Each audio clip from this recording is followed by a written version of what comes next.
Jai Shriman Narayan. Jai Shriman Narayan. Jai Shriman Narayan. I want to pay my obeisances to my spiritual master, Srimad Jagat Guru Sudarshan Acharya Ji Maharaj. I want to pay my obeisances to Lord Sri Ramanuj. I want to pay my obeisances to Mother Lakshmi, and I want to pay my obeisances to Lord Sriman Narayan. I want to welcome all of you present here at the Sri Narayan Dham in Durban, South Africa, and I want to welcome those of you that's watching this discourse on live feed from wherever you are.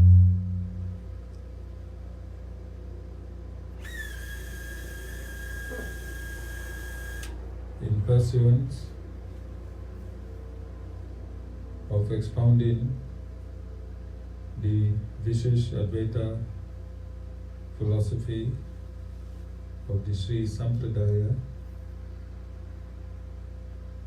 as synthesized by Lord Sri Ramanuj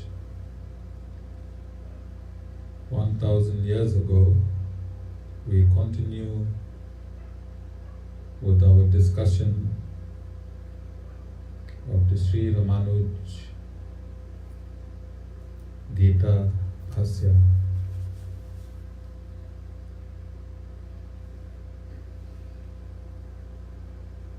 Prior to this age of information and technology, many gurus have gone out to the West and spread Sanatan Dharma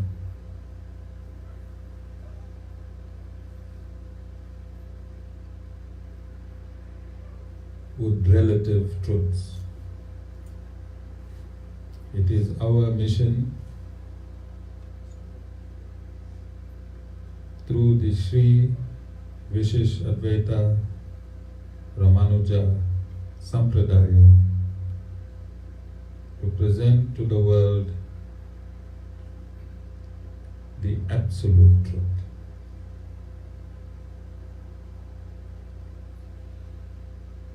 In doing so, we are using the Bhagavad Gita as our substratum, and as we traverse the 700 verses, we will connect the absolute truth in one system,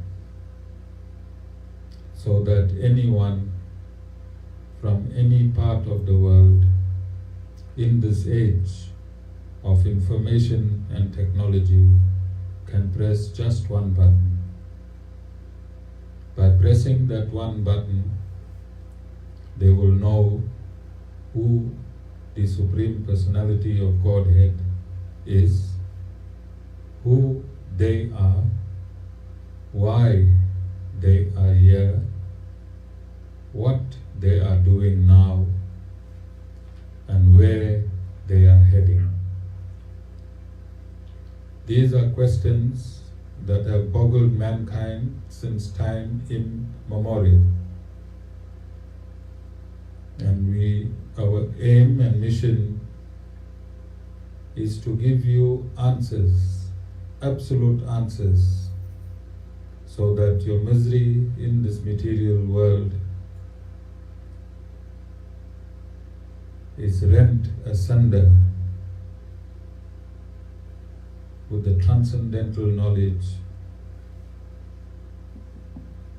from the Supreme Personality of Godhead Himself and or His representatives.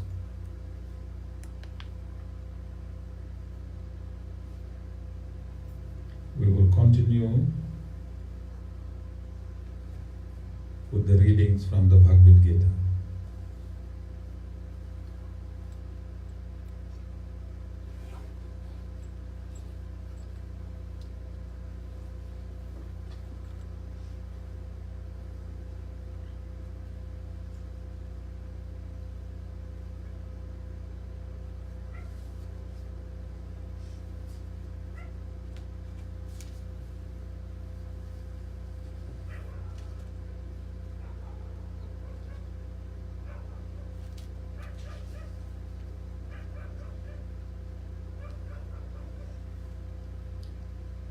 So on Monday, we started verse 1 of chapter 1, which states, on the holy field of Kuruksetra, gathered together, eager for battle, what did my people and the Pandavas do, O Sanjaya? And I discussed at length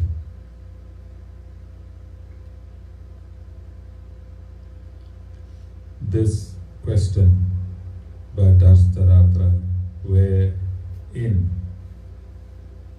he used the word my people.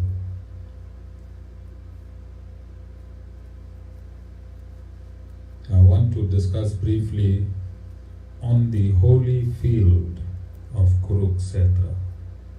On the holy field of Kuruksetra. What does holy field mean?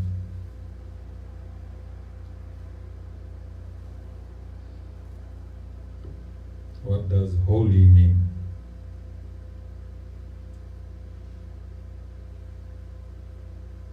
Nobody knows? Divine. On the holy field of Kuruksetra means on this divine land or this divine place. Where was this war being fought?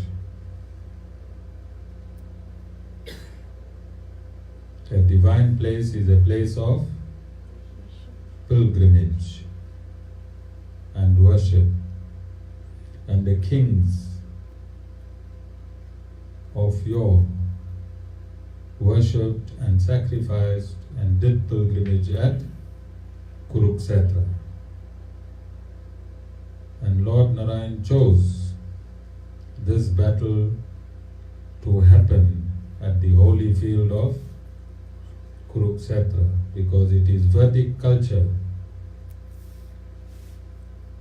It is Vedic culture that righteousness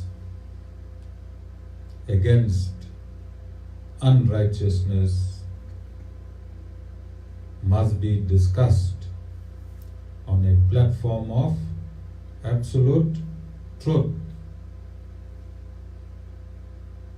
And throughout our 6 years,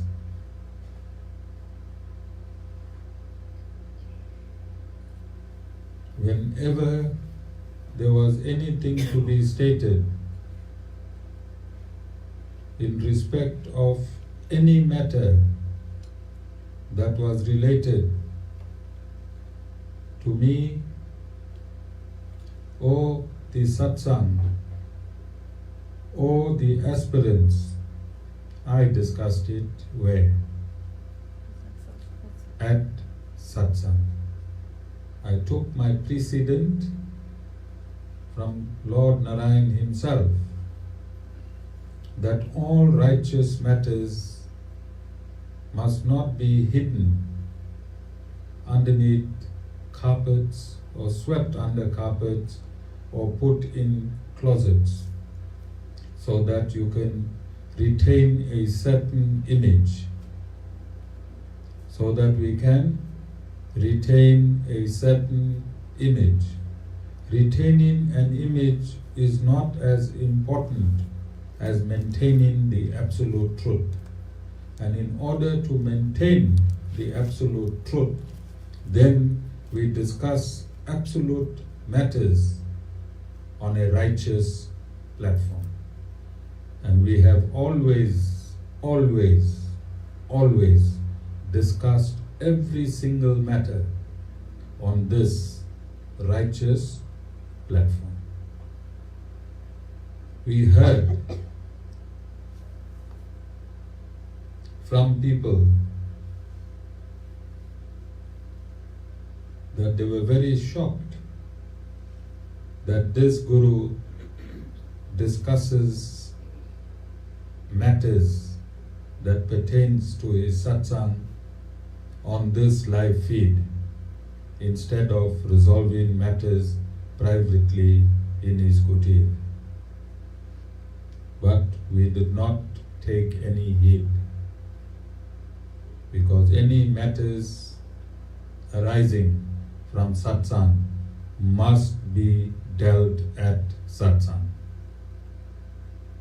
Must be dealt at satsang. The truth must prevail. Retaining an image is not important as maintaining the absolute truth. And we have ourselves not only experienced but followed and led by example on this situation to the best of our ability. And Lord Shri Krishna himself endorsed the war on the holy fields of Kuruksetra. There is absolutely nothing wrong with speaking the truth at satsang. Sat means truth, Sangha means a group of pious people.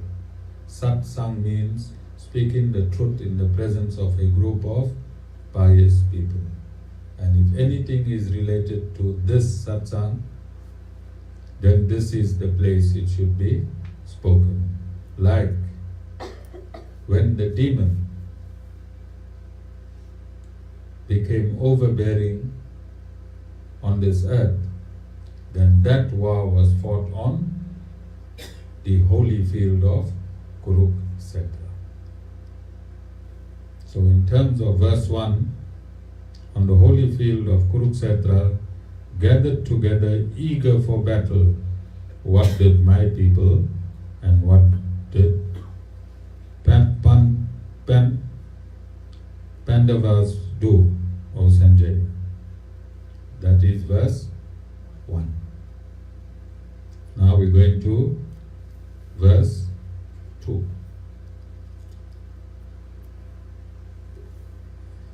Sanjaya said, King Duryodhan, on seeing the Pandava army in battle array, approached his teacher Drona and said these words, Behold, O teacher, this mighty army of the Pandavas, arrayed by the son of Drupada, your intelligent disciple. Behold, O teacher, this mighty army of the Pandavas, arrayed by the son of Drupada, your intelligent disciple.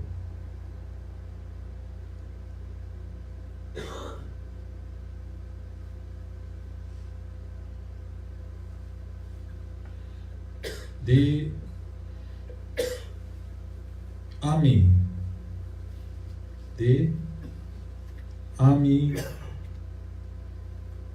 is called the Aksuhini army. The army is called the Aksuhini army. The Pandavas had 7 divisions and Duryodhan had 11 divisions. The Pandavas had 7 divisions and the Duryodhan had 11. One Aksohini army consists of 21,870 chariots. One Aksuhini army consists of 21,870 chariots, 21,870 elephants, 65,610 horses, 109,350 foot soldiers. So 21,870 times 4 will give us 80,000 chariots. Over 80,000 will give us over 80,000 elephants. 65, 130, 260 will give us over 260,000 horses, and will give us over 500,000, 500,000 more foot soldiers than Duryodhan.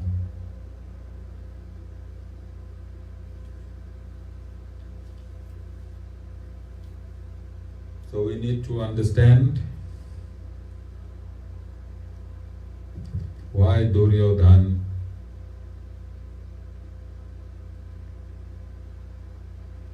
is now afraid.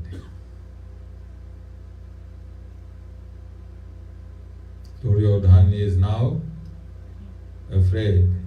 He has over or just under 500,000 more soldiers than the Pandavas. Is 500,000 more soldiers a lot or less? It's a lot. He has 80,000 more elephants, 80,000 more chariots, and 230,000 more horses.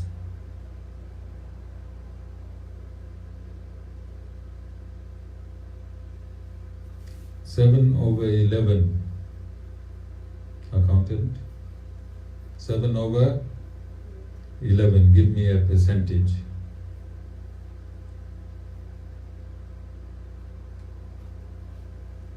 Times 100 over.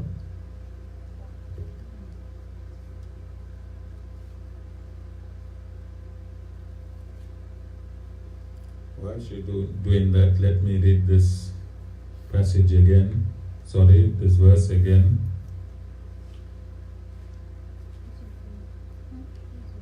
Verse 2, King Duryodhan, on seeing the Pandava army in battle array, approached his teacher Drona and said these words. And these words are on verse 3. Behold, O teacher, this mighty army of the Pandavas, arrayed by the son of Drupada, your intelligent disciple.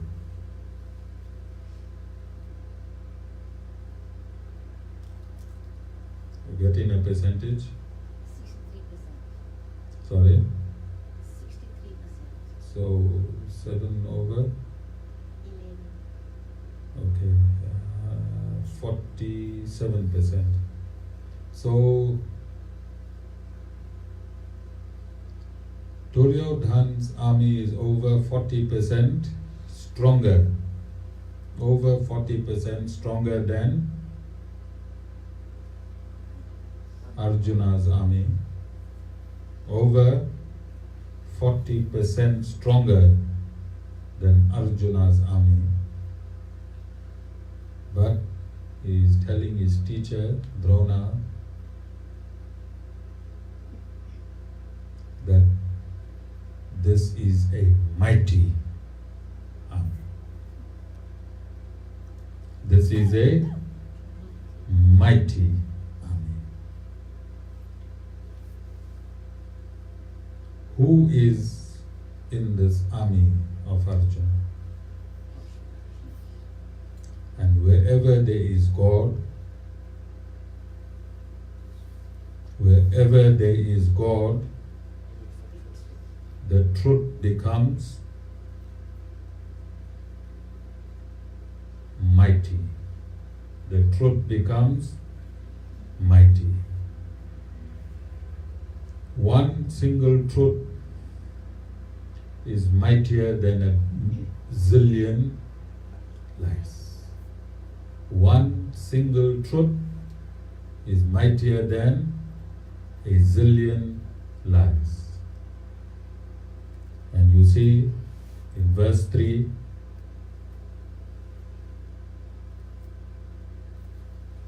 Duryodhan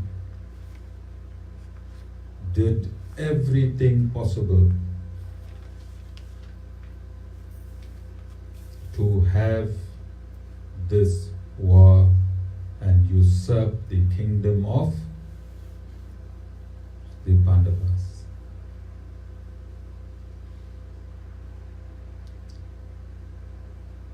He was to rule 50% of the kingdom, and the Pandavas were to rule 50% of the kingdom.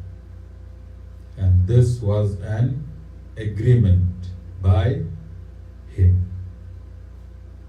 When this agreement was to be finalized, he refused. He refused. And this goes on in our society all the time. Even those of you sitting right here in my satsang today.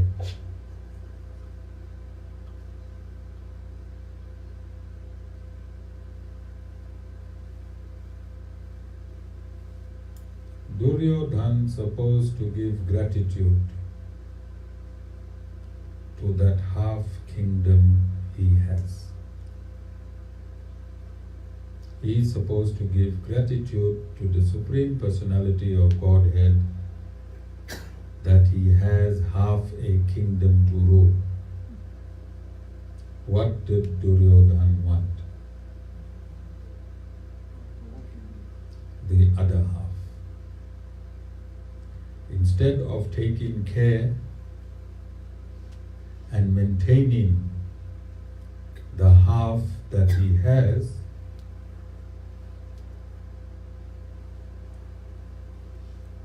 he has brought a war for getting that which he does not have. I want you to understand carefully, all of you that's sitting here, those of you that's watching currently on live feed, and those of you that's going to watch whenever you're watching, whether it's 5 years from now, 10 years, or 100 years.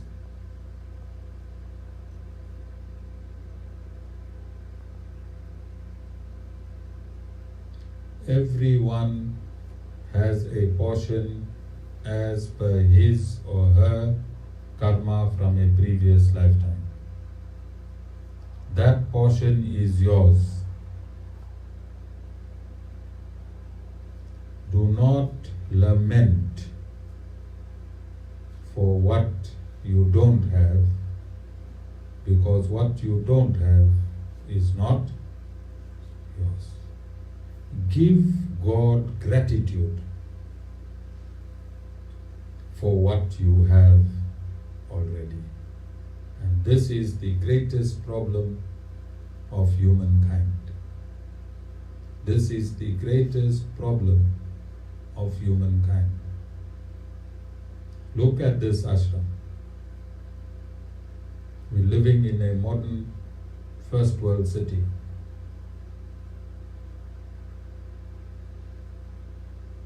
For some reason, Lord Narayan does not want us to have electricity, and he does not want us to have water.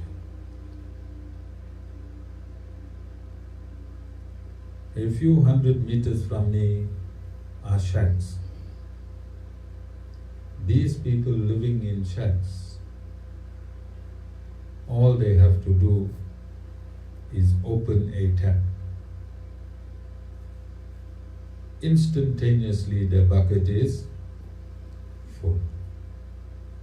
This is Sri Narayan Dham, the abode of the Supreme Personality of Godhead. That's what Sri Narayan Dham means. For me to open my tap, it will take 3 hours. Load the containers in the van, go to a house and fill the water in the van, bring the water back from the van, use a pump in the drums to fill the huge 2005 liter container. That takes collectively 3 hours before I can open the tap. The water gets contaminated in these drums from point A to point B. Can you see the Guru complaining? The Guru did not complain to his Guru, neither did the Guru complain to the Supreme Personality of Godhead himself. We've done Ram Navami for 8 days. We've done satsangs on these premises for 1 year in the most appalling condition. This house was in this dwelling was in such a condition that on rainy days we had to put bucket and move musical instruments from one point to another. Not one day did the Guru complain to his Guru, or did the Guru complain to Lord Narayan. If the Lord wants us here at the Sri Narayan Dham to open the tap after 3 hours of work, then we will do it with happiness. Because who wants it like that? God. If our lights run out after the solar energy is finished and we are in total darkness, then we are happy. Why? Because Lord Narayan wants it like that. We give gratitude to Lord Narayan that for 6 years we've been a nomadic satsang, having satsangs from place to place. We had caretakers in those halls who was greater than Lord Narayan. Many of the halls had caretakers who were absolutely rude. And we had to shake and shiver just to pass this message. For 6 years, we were abused by temples in which we were using the premises. We were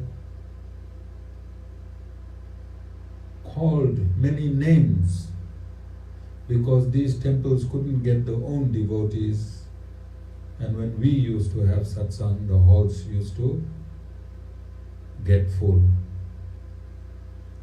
So they used excuses to kick us out. We were like dogs doing God's work. I never complained to my Guru. I never complained to Lord Narayan. I took everything that was given to me. So today, what is 3 hours of water? What is a few hours of darkness when Lord Narayan gave me my own ashram? So instead of crying for what I don't have, I give gratitude to what I have. And this is the problem of humans on this earth, always crying for what is not there instead of preserving and securing what is there. And this lamenting, this crying, this fighting for what is not there breaks relationships, breaks families, breaks employment. And one day you land in the position of Duryodhan. You will have everything material, but you will be gone insane, because only an insane person will feel that an army that is 40% bigger than his own army,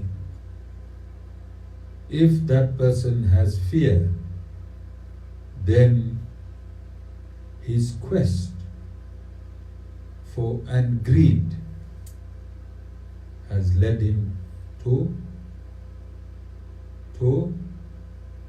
insanity. He is truly depressed. He is depressed. He wanted this battle. When Lord Narayan, in the form of Lord Shri Krishna, went to him to avert this war, he refused. He wanted this battle. His greed and his pride and his anger brought him to this state. But when he is at this state, what is his temperament?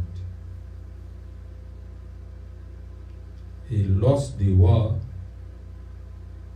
even before the first shot was fired, so to put it, in 2019, 5,000 years ago, the first arrow. Even before the first arrow left the bow, he is gone insane through depression.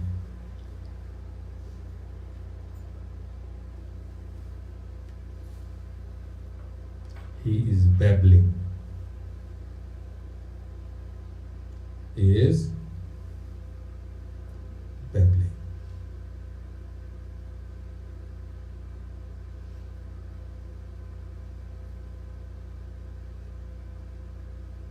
In our old satsang,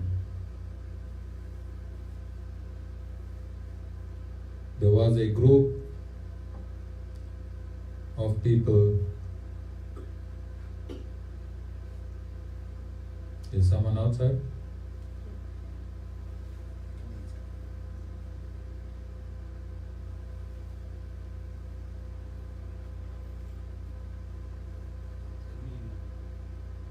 In our own satsang, there was a group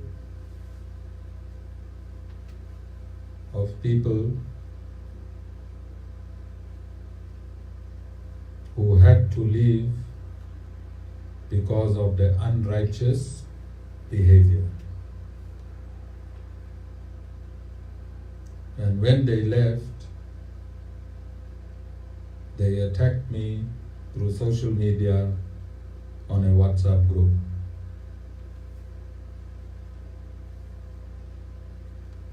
There were many of them with thousands of stories. I was not part of the group. I only had 2 disciples. My 2 disciples on the group only had one story: the Absolute truth. So with all their stories over a period of 6 months, they could not shake the truth of my 2 disciples. And they made many allegations. And in the end, we decided to take legal action against them. And as soon as my disciple accompanied the police to have these people charged, that group suddenly went dead. They had also opened a court case, and they lost the court case without going to court. Like Duryodhan, because they were lying, because they were greedy, they wanted something from the Guru that the Guru did not owe them. They started babbling. And because they babbled, my 2 disciples brought down an entire group of about 30 or 40 of them. About 30 or 40 of them. Just 2 disciples. Their story was the same from day 1 until the end. So this, many of you have also experienced in your family, at work, or friends. There is always more people on the side of unrighteousness. Always more people on the side of unrighteousness. There is always very little people on the side of the truth.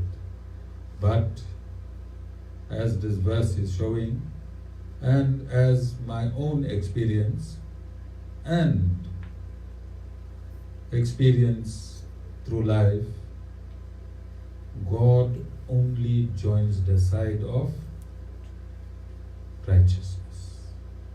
And although the side of righteousness might be hard and long, it is always solid. It is always solid. So when Duryodhan, he looked at his army and he looked at Arjuna's army, he saw that Arjuna's army was solid. The formation was solid, because in truth there's unity. In truth there's unity. And this unified army, with God standing on its side, overwhelmed the demonic senses, overwhelmed the demonic mind of Duryodhan.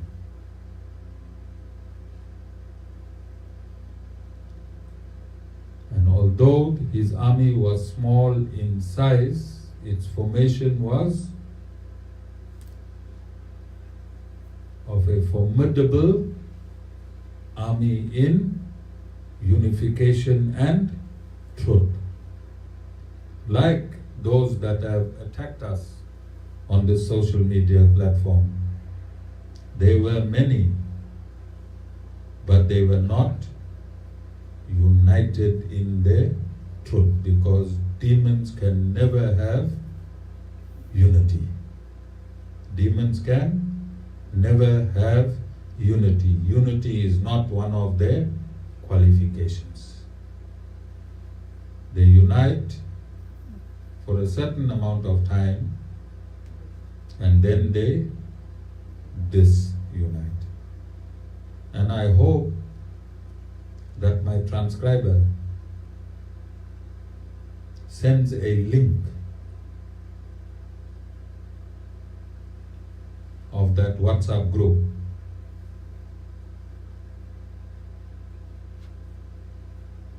as part of this discourse, so the world can read and understand that although this verse was spoken 5,000 years ago, it was relevant in 2018. From July to December 2018. Exact same verse, exact same mentality. The demonic mentality is eternal. It is eternal. That mentality will always be there. It will always be there. It's just different demons utilize that mentality through the different ages.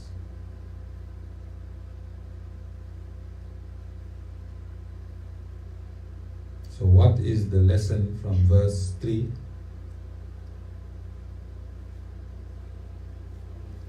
That no matter how great you think you are, no matter how big you think your backing is, if you are unrighteous, you will always be weak. 10 people can look at one person who is the absolute truth. That one person who is the absolute truth has nothing to fear. Why? Because God is standing with him. And that person who has 10 people with him, he is afraid. Because unrighteousness weakens your heart. Unrighteousness weakens your heart. No unrighteous person has a strong heart. A person with absolute truth has an absolute rock solid heart. So what is your lesson? In verse 3 of the Bhagavad Gita, live a righteous life. God is standing with you always. God is standing with you always. Lesson number 2. Be content with what you have today. Give gratitude to all that you have, and don't lament for what you don't have. For God will give you your portion. And again, a practical example. I have over 30 animals on this ashram property. I do not have donations rolling in. I have 5 adults who has to be fed 3 times a day on this ashram, and 30 animals. No donations, and I'm not employed. I'm not lamenting. I'm not lamenting. I give gratitude that tonight I will be eating a delicious plate of biryani because it is somebody's birthday. My 5 people will eat a delicious plate of biryani because it is somebody's birthday. my animals, as I was standing outside and I looked at all my beautiful divine animals. And not one, but 2 van loads of food arrived today. When I went to pick up the first load, Lord Narayan dropped a whole lot of cabbages from a truck. And one of our devotees was driving by with a van. And he loaded his van with the cabbage. So next satsang is on Sunday. What do you think you'll be eating?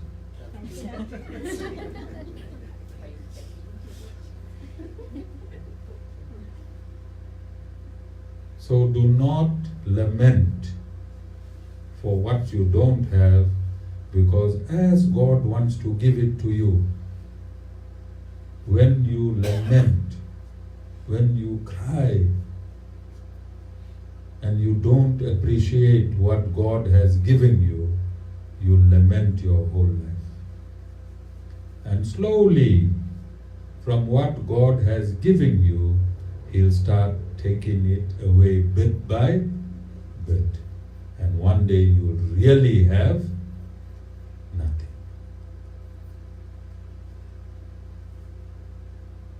And you'll see verse 3 applicable today. Okay? And applicable in our own life as Sri Narayan Dham. That WhatsApp group, and together with the cabbage story today. Okay? So, if you have faith in God, and if you are going through a bad patch,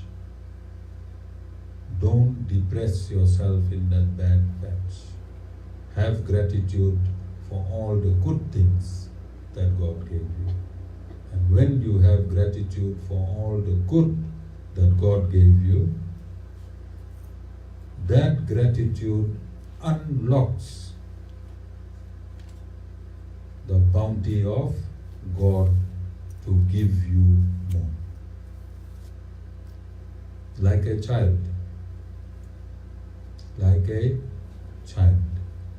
If you gave your child 5 sweets and he still cries for more, what do? You stop giving or her, isn't it? But if the child thanks you for the 5 sweets that you have already given him or her, then your heart melts. And although the child does not deserve the 6th sweet, what do? You'll give the child now the 6th sweet, because although the child did not deserve it, because the child gave gratitude. And Tibeshni is really listening for that 6th sweet.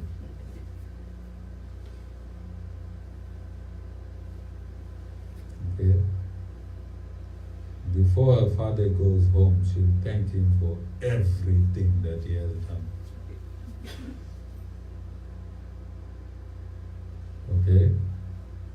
So these, God did not come to earth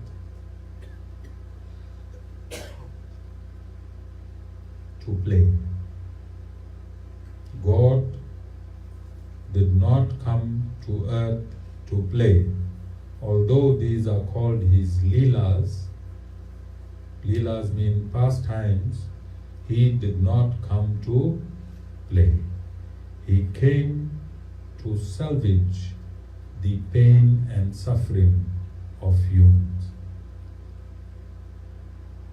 And if you follow these instructions that I have given you, everyone here today in this satsang and those that are hearing is in a different dimension, is in a different dimension. Forget what you don't have. Forget what you don't have. Give God gratitude for what you have. Because we all know that there are multi-billionaires and zillionaires in this world. They have incurable diseases which all their money cannot cure. Who does not know that? Who does not know that? What do you think he can give gratitude to? Nothing. You have health,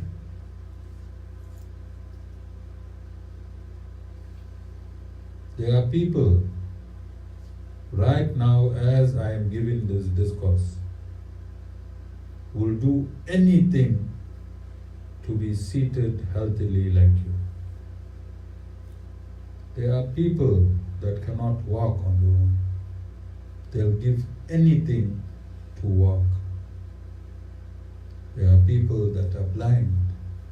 They will give anything so that they can see. There are people that are deaf that will give anything so that they can hear their loved ones. And the people that are dumb that will give anything so that they can tell their loved ones, I love you.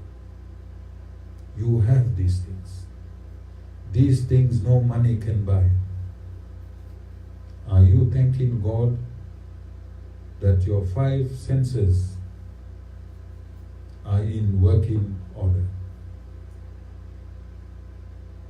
Are you thanking God that you can taste food every day?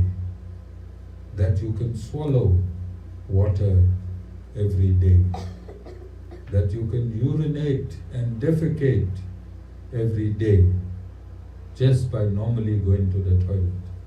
There are people that cannot even urinate, and there are people that cannot defecate. They have to do it through a tube. Just to defecate and urinate, there is so much of pain, and no money can give them organs that you have. No money can fix them. So, today's message for you is simply gratitude, gratitude, gratitude. Because at the end of this war, Duryodhan was killed.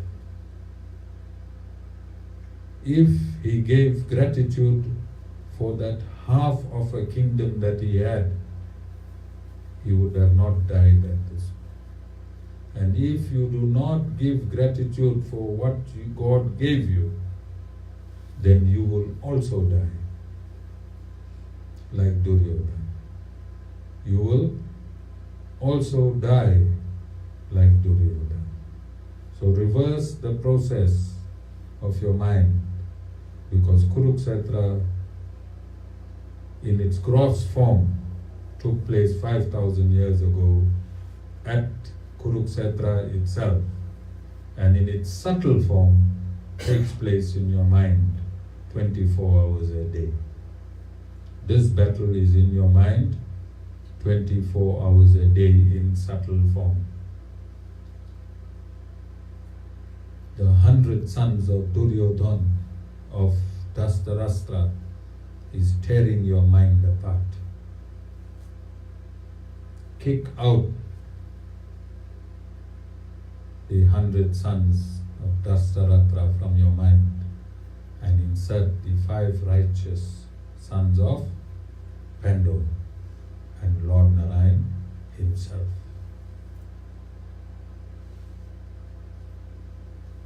every saint has a past and every sinner has a future. Jai Shri Ram.